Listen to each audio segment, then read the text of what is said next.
Hello, dearest friends. It's me, your favorite space uncle, here once more to read to you weird stories from the internet. Weird stories that are sent to me from the internet, which happens sometimes. If you'd like to send your own weird stories, I usually do this at the end, but I'm doing it now because I'm bad at this. I have a subreddit, r/Moonhorse stories. You could go check that out. You could send things there. It's basically just a repository of weird shit, but that's okay, because we like that. And speaking of that, here's the story. This is from Reddit user Maux9. That's an awesome name. Are you like an evil cyborg? That's fucking wicked. This is why I dislike sports. Oh, okay, so you're not a cyborg, because that would... I actually don't know where I was going with that.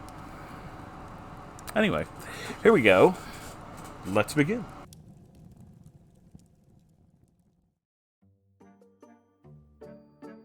What's happening, Moonhorse? Well, I'm reading your story right now, for one. I'm back with another story. More like a list, but I'm hoping you'll find it interesting, and maybe offer some advice or similar experiences. Alright. As the title clearly shows, I do not like sports. Not playing, not watching, but I'll make occasional compromises, like when I went to a Cubs game for a grandparent's birthday. But I prefer to read, watch TV, and YouTube, just daydream, really. Not being a sports fan often makes me feel different, particularly in a family where one side comes from a sports-crazy city and another from a sports-crazy state. FYI, different states. I try to remember that I should embrace being different, but with my mental health causing a feeling of clock weights on my heart and a hydraulic press on my brain. Ouch. I hope this list can be a coping mechanism, and see if anyone can relate.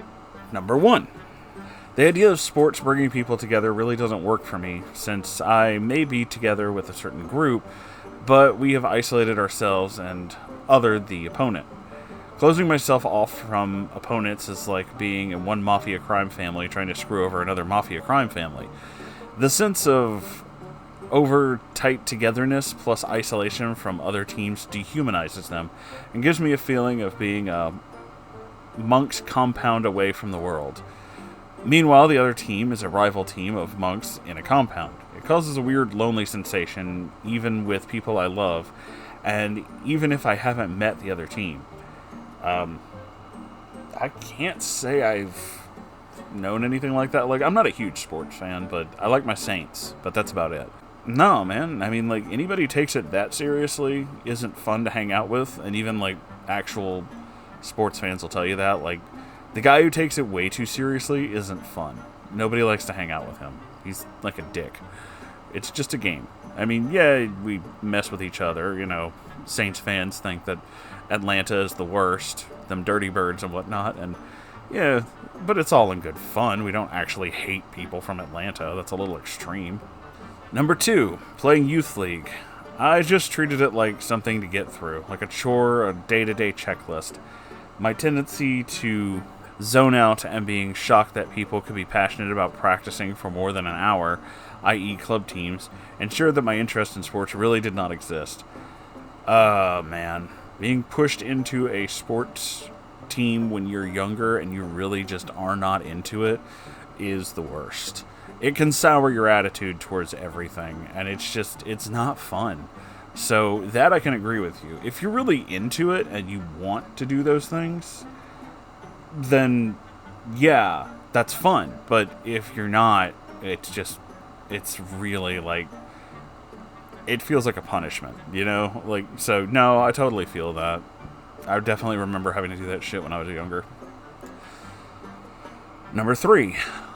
I only kept agreeing to be signed up for Youth League each other because A, I deluded myself into thinking I enjoyed it, and B, I was fearful of a negative reaction from my sports-crazy dad if I decided not to do it. Fortunately, I finally decided I was done with soccer, and I stopped playing basketball after aging out at 15. My dad seemed to accept it, but knowing him, likely begrudgingly. Oh, the sports parent. Yeah, no, everybody knows that one kid whose parent or parents, sometimes both, have decided that they're going to relive their entire youth by making their kid do this stuff. And no, it's not fun. it's it's the worst, especially because they're the ones who are usually screaming at their kid during the game, and yeah, it's very uncomfortable. So no, I can understand why you wouldn't want to do this, especially if that's the kind of pressure you were facing, where it's like, no, but you have to, and it's like, oh yeah, that'll definitely sour your attitude towards it. Number 4. On my dad. His obsession with sports really rubs me the wrong way. He used to yell and scream at the television, whether excitement at a play or to shit-talk his own team for playing poorly. His favorite quote was, "He traveled!" Whenever I was in youth league, he yelled instructions at me from the sidelines. Oh yeah, no, I see which one you're talking about now. Further hampering my already not great skills. Gave me lectures in between sessions that were condescending to the point that I basically just went into fight or flight mode and said okay to everything that he said. During basketball specifically, he told me to just pass and not dribble, as if it'll help me get better. I can't even have the memory of father and child playing catch in the backyard, as my experience with that seems to have given me trauma. Oh boy. First he required it, and you're not going to say no, and that someone with his temper, his rather tumultuous and dysfunctional upbringing before he met my mom, is a story for another day. Then, when we're outside, he would throw the ball and I would impulsively duck if it came at me. Still have that problem today. This would make him mad because the ball will not hurt you, said in a non-constructive, pushy manner. And even if I didn't duck, even missing the catch would result in unnecessary crankiness on his part. He even would move the ball towards my face to prove that the ball will not hurt, quote-unquote, and my flinching would just make him more and more angry. Eventually, I would contort and micromanage myself to get good enough catches that he was satisfied enough that we could go inside. Yeah, I think I see why you're not a fan of this whole sports thing. It's definitely becoming really clear, so no, I totally... Now I get it. I didn't at first, but oh no, I'm getting it. Number 5. When I decided to try out for high school golf in 10th grade, that's a thing? Shit, I got screwed. It seemed like a less strenuous and even fun sport. Mini tangent from your friend Moonhorse. Golf actually is fun, but I hate golf courses because of how, wasteful they are. But it is actually a pretty fun game. I'm not even gonna lie. I used to play a lot with my dad, and it is fun, but God, those things are just a huge waste of fucking space.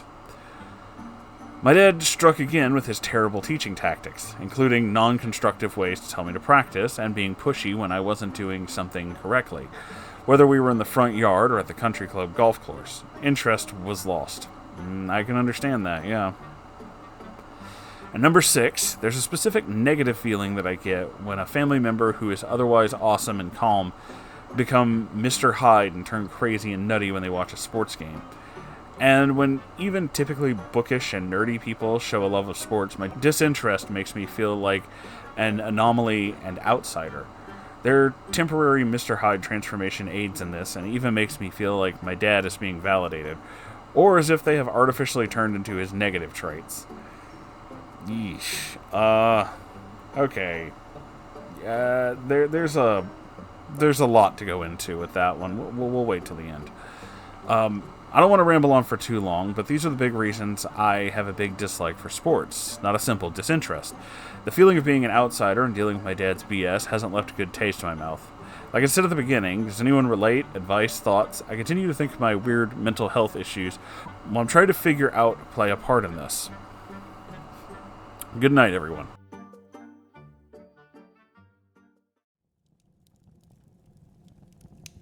Okay, so it definitely seems like the way you describe this, your experience with this while a lot younger has definitely tainted pretty much everything to do with just organized sports and stuff like that in general, which, I mean, honestly, can't blame you. The way you talk about how your dad was just, really, really domineering about this, absolutely is super uncomfortable, and is one of those things that's okay, yeah, I can understand why you don't like this. The only thing that, I can kind of, and I mean, even then, vaguely kind of push back against is this instant dislike of people who do like these things. And I get it, you dislike it because of a lot of bad memories, and that's fine. it's hard whenever you're brought up around something like that and your only thought is that this is the type of interaction that happens because of this. But it's really not. There are people who are totally not like that. There are people who are just like, it's not as huge of a deal. I like certain sports, certain activities, certain things like that. Like I said, I like the Saints, and that's about it. I'm not really into football much after that. Literally to the point that every football season, when the Saints are playing, I'll watch it. But as soon as, they're out, if they lose, and it's like, oh, they're not going to whatever championship or whatever, and it's like, I don't care anymore. And like I said, when I was younger, golf is fun, but golf is one of those things that, honestly, you may be more into if you weren't dealing with other people. Golf is one of the many sports that is a lot of fun when you're isolated. The isolation makes it more fun. The entire thing is very zen, very with your own thoughts doing this thing. But again, also, like I said, golf courses are, fucking expensive wastes of money. So, digital might be better. But yeah, certain physical activities are just fun. I like to go hiking myself. I enjoy camping. I used to kayak a lot. And these things, I guess, technically count as sports, but, it's not the group thing. Some people are really into group activity sports. I like watching football. I really don't want to play football. No. And it's a thing. A lot of it is just, you just need to, find the thing that works for you, and then it's better. But I can see why, the things you described have such a negative impact or such a negative connotation to them. It really is just being around someone that negative that kind of ruined a lot of that for you. But I honestly think that if you give specifically solo things, because the way you write and the way you talk about these things, you don't strike me as the kind of person who would like huge group setting sports. The idea of oh, we all have to be on a team or something like that. And it's no, I feel that. I've never been that guy either. I like my solitude. It's kind of a thing for me. So maybe that'll help. Maybe you just have to find the right thing for you. And, maybe it'll kind of make you feel better about this whole thing. And you may never fully like organized sports. You may never be into, basketball or football or whatever. And that's fine. You don't have to. Not everybody is. It's just a thing for some people, But it doesn't matter. All that matters is that you find the thing that makes you happy and you do that. But either way, thank you all for watching. And thank you, OP, for writing in. And thank you again for checking out my Ko-Fi and my merch store. I mean, you did that, didn't you? Otherwise, I take back my thank you. No, seriously, you should check those out. They actually do help out a lot around here. If you would like to see this kind of stuff being done live, I have live streams every weekend. They start on Friday and they go till Monday. And on Monday nights, we record stories like this, like I'm doing right now. There's a whole chat. They're here. You can't see them because you're not here. But you should be. If you want to check out all the links in the description, that's where they are. I don't know why I started that sentence with if you want to, but I saved it in the end, except for the fact that I completely sold myself out by the end of that, so, half and half. Either way, this was weird, and this outro, the story's fine. My outros are terrible. Did I mention I'm not good at the YouTube thing? Either way, I love you all, and I will see you in the next video. Goodbye, everybody.